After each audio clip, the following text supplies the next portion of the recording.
What happened when you left your RC car with 3D printed parts on balcony.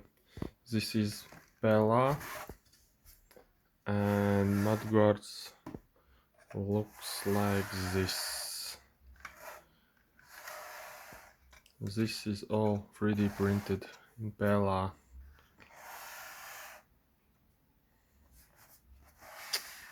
Only front bumper left untouched.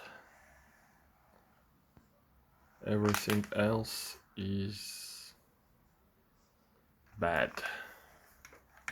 Even this center part is bent.